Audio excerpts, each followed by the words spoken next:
Voter list verification को लेकर action में आया सुप्रीम कोर्ट। चुनाव आयोग को लगाई जमकर फटकार, देखते रह गए मोदी शाह। एक और जहां कुछ महीनों के बाद ही बिहार में विधानसभा के चुनाव होने वाले हैं, वहीं बिहार में वोटर लिस्ट वेरिफिकेशन को लेकर लगातार हल्ला बोल मचा हुआ है।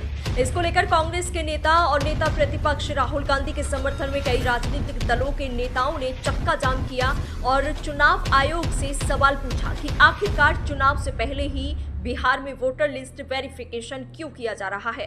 वहीं आपको बता दें, इस मामले पर सुप्रीम कोर्ट में आज सुनवाई हुई और सुनवाई के दौरान सुप्रीम कोर्ट ने चुनाव आयोग को जमकर फटकार लगाई है और राहुल गांधी समेत चुनाव आयोग से जो सवाल विपक्ष ने पूछा, वही सवाल सुप्रीम कोर्ट ने भी पूछा है। सुप्रीम कोर्ट के जजों ने कहा कि जो चुनाव आयोग कर रहा है इससे हमें कोई समस्या नहीं है, लेकिन ये काम यानी वोटर लिस्ट वेरिफिकेशन चुनाव से ठीक पहले ही क्यों किया जा रहा है। सुप्रीम कोर्ट ने कहा कि अगर आप वोटर लिस्ट में किसी शख्स का नाम सिर्फ देश की नागरिकता साबित होने के आधार पर शामिल करेंगे तो फिर ये बड़ी कसौटी होगी। ये गृह मंत्रालय का काम है, आप उसमें मत जाइए। इसकी अपनी एक न्यायिक प्रक्रिया है, फिर आपकी इस वकायत का कोई औचित्य नहीं रहेगा।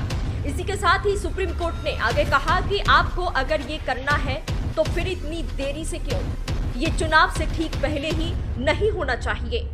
आपको बता दें, कांग्रेस के नेता राहुल गांधी समेत इंडिया गठबंधन के और भी सभी नेताओं का यही कहना था कि आखिर चुनाव आयोग बिहार में वोटर लिस्ट वेरिफिकेशन ठीक चुनाव से पहले ही क्यों कर रहा है। ये चुनाव से ठीक पहले नहीं होना चाहिए। अब यही सवाल सुप्रीम कोर्ट में सुनवाई के दौरान गूंजा और सुप्रीम कोर्ट ने जिस तरह से चुनाव आयोग को फटकार लगाई है, इससे कहीं ना कहीं अब चुनाव आयोग और मोदी सरकार बैकफुट पर नजर आने लगी है। फिलहाल बिहार में हो रहे वोटर लिस्ट वेरिफिकेशन को लेकर आपका क्या कहना है? अपनी राय हमारे कमेंट्स बॉक्स में जरूर बताएं।